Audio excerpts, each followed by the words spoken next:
Salut tout le monde, c'est Jacob, bienvenue à Dangerville. Alors, vous vous souvenez de ce teaser épique de Kong Skull Island d'il y a longtemps, au premier jour du Monsterverse? Eh bien, Scanline Visual Effects, les personnes qui ont réalisé ce showreel, ont publié leur présentation complète en infographie 3D de Kong Skull Island. Oui, c'est ce qui s'est passé avant que Kong ne batte sa poitrine de façon spectaculaire. Et ce showreel de infographie 3D montre à quoi le Monsterverse, spécifiquement Skull Island, aurait pu ressembler. Et honnêtement, moi je pense que c'est un peu mieux que ce que nous avons obtenu et le but de cette vidéo est de décomposer ces nouvelles images. Bien que non officiel pour le Monsterverse, c'était presque le cas. Et je pense que beaucoup d'entre vous vont vraiment l'aimer et souhaiter que l'avenir du monstre vert se dirige dans cette direction. Donc, je pense que le monstre vert moderne, eh bien, certains aspects là sont très impressionnants, mais une partie de moi est déçue que la direction artistique du monstre vert n'ait pas suivi le chemin établi dans ce showreel, maintenant poster cette vidéo 8 ans après la sortie de Kong Skull Island. Et comme 11 ans après que le premier teaser soit sorti, semble vraiment aléatoire de la part de Scanline. Eh bien, la dernière fois que je l'ai regardé, il n'y avait pas de contexte ni même de description incluse dans la vidéo, elle est juste apparue de manière aléatoire. Alors pourquoi font-ils cela maintenant? Eh bien, je n'en ai aucune idée. Peut-être qu'il y a quelque chose en préparation concernant la série télévisée du monstre vert Monarch, qui se déroulera sur Skull Island, et Scanline a travaillé sur la saison 1, donc il travaille probablement peut-être sur la saison 2. Il n'y a probablement pas de lien, mais si vous vouliez de la matière à spéculation, vous l'avez. Je sais que certains d'entre vous voient la ressemblance avec Godzilla 2014 ici, mais ce n'est pas presque aussi sombre. Attendez. Au moins, nous pouvons voir la forêt. Et je comprends, les visuels de Godzilla 2014 sont parfois controversés, mais ce n'était pas l'atmosphère sombre et le classement des couleurs qui ont distrait le public, du moins à mon avis. Je pense simplement que trop de ce film a eu lieu pendant la nuit, et bien la nuit est sombre. Mais c'est pourquoi la plupart des films et des émissions ne fonctionnent jamais vraiment dans un aspect nocturne réaliste. On ne peut tout simplement rien voir parce que, eh bien, la nuit est sombre. Généralement à un point où vous ne pouvez rien voir. Donc même si ce montage partage des qualités avec Godzilla, je ne pense pas que l'objectif ici était de rendre presque impossible de voir ce qui se passait à nouveau. Plongeons simplement dans le montage maintenant. Et cette chose commence avec un bang. Dès qu'il commence, nous voyons le célèbre mur de Skull Island.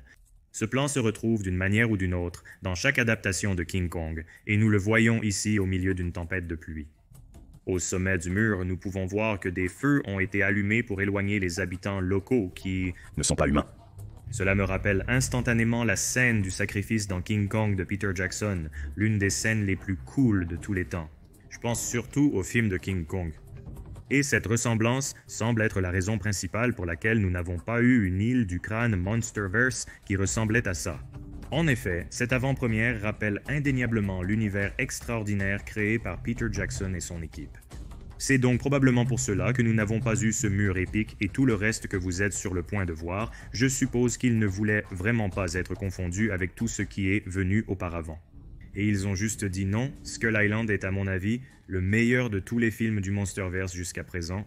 Globalement, des scènes lumineuses, des scènes sombres, des scènes d'humeur, des scènes de combat en plein jour. La nuit, peu importe, tout y est, mais à mesure que ce spectacle réel avance, vous pourriez vous trouver en désaccord avec le choix de distancer totalement cette nouvelle Skull Island de ce que nous avons vu dans le passé. Comme moi, et à mon avis personnel, bien que le mur ressemble un peu à celui de 2005 si vous regardez vraiment cette prise, enlevez l'éclairage effrayant. Et les feux qui le font ressembler à toute la scène de sacrifice et cela se démarque comme un cadre super unique et honnêtement impressionnant.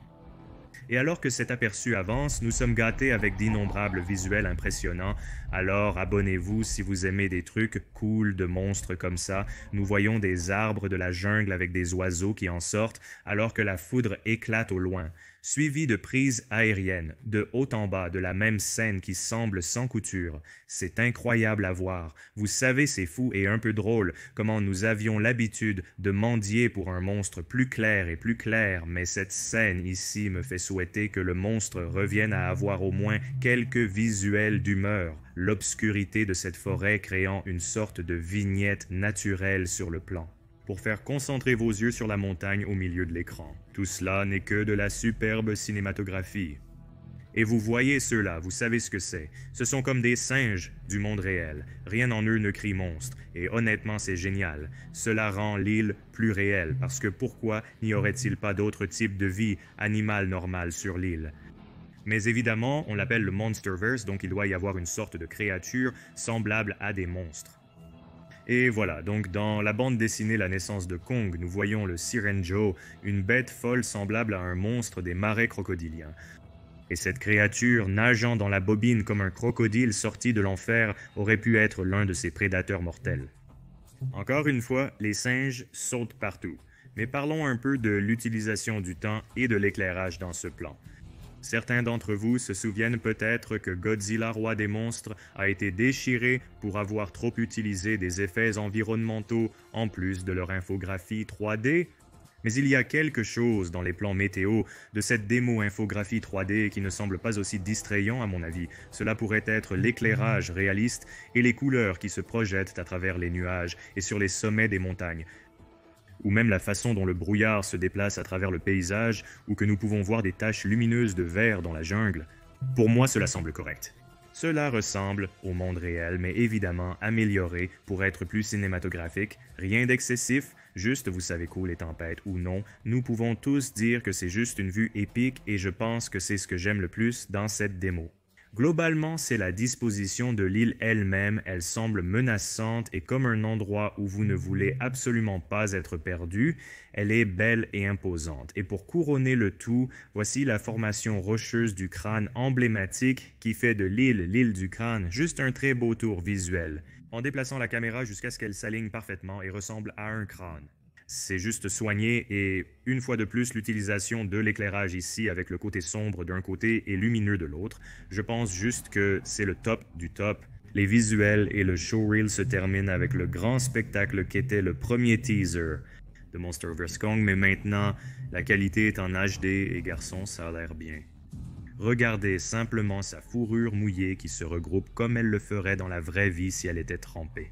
Comme ça, c'est une attention aux détails de niveau supérieur juste là, que peut-être nous n'avons pas eu avec ces récents films de monstres vers maintenant, je sais ce que certains d'entre vous pensent, surtout après que j'ai juste lancé une petite pique au nouveau film de monstres vers, ça a l'air très cinématographique bien sûr, mais on ne peut pas voir tout le côté gauche de l'écran, ce que je suppose donne du stress à certaines personnes qui regardent cela en ligne avec l'éclairage de Godzilla 2014. L'éclairage, si on peut l'appeler ainsi, est nettement mieux réussi. Grâce à la tempête et à la lumière qui perce en arrière-plan, cela rend Kong super effrayant. Et comme si c'était un film d'horreur. En somme, un peu comme si vous aviez vu quelque chose d'aussi massif et imposant, et tant que tout le film n'était pas aussi sombre, vous savez, couvert d'une tempête sombre, je pense que c'est le look idéal pour le Monsterverse, et il aurait probablement opté pour cela si ce n'était pour l'industrie qui s'éloigne des films visuellement sombres que nous avons obtenus, vous savez, de 2005 à environ 2015, pour passer à des productions plus lumineuses et colorées que nous avons obtenues au cours de la dernière décennie. Mais maintenant, il semble que le public souhaite que les films à l'aspect sombre fassent un retour, et peut-être que c'est pourquoi Scanline a soudainement sorti cette démo complète plus d'une décennie après sa création. J'espère que cette vidéo ne sera pas déformée pour me faire dire que les nouveaux films ne sont pas beaux. Bien sûr, ils le sont à leur manière. Certaines des prises sont fantastiques, mais pour moi, cette démo a capturé une ambiance que devrait avoir un univers de monstres extrêmement mortels et dangereux. Mais j'espère qu'à l'avenir, nous nous orienterons un peu plus dans cette direction. Et s'ils décidaient de continuer dans cette direction que présente cette démo, tant qu'il y aurait au moins quelques scènes qui n'étaient pas couvertes par cette tempête gigantesque et folle, et tous les nuages et tout ça, alors nous pourrions voir la beauté terrifiante de Skull Island, un endroit qui, dans mon esprit, brille le plus quand il est réellement montré comme un monstre dangereux, une sorte de personnage à part entière. Avec cette chose qui est sortie de manière aléatoire en ce moment par Scanline, sachant qu'ils ont activement travaillé sur les films du Monsterverse. Alors espérons que certains des tons visuels de cette démo fassent un retour dans la saison 2 de Monarch ou le prochain chapitre du voyage cinématographique de Godzilla et Kong. Il y a de bonnes chances que nous obtenions cela dans le prochain film, et à partir des très petits teasers qu'ils ont réellement montrés à propos de Monarch, cela semble un peu pareil, donc je pense que nous pourrions revenir vers cela. Plus sombre. sorte d'apparence de l'univers des monstres. Et maintenant, si vous aimez ça, assurez-vous de donner un like à cette vidéo, mais oui, c'est à peu près tout le monde, je voulais juste parler de ça. C'est apparu au hasard et j'étais comme « Oh mon Dieu, ça a l'air tellement cool ». Je veux dire, j'aime l'apparence de Skull Island dans Kong Skull Island, mais j'ai juste l'impression que cela aurait été mieux. Et j'aimerais voir ce genre de présentation visuelle et sombre ramené à l'univers des monstres. Bien sûr, cela n'a pas besoin d'être aussi extrême, mais juste tendre vers cela. Et ouais. Vous aurez un grand pouce levé de ma part. Comme toujours, c'est Jacob et à la prochaine.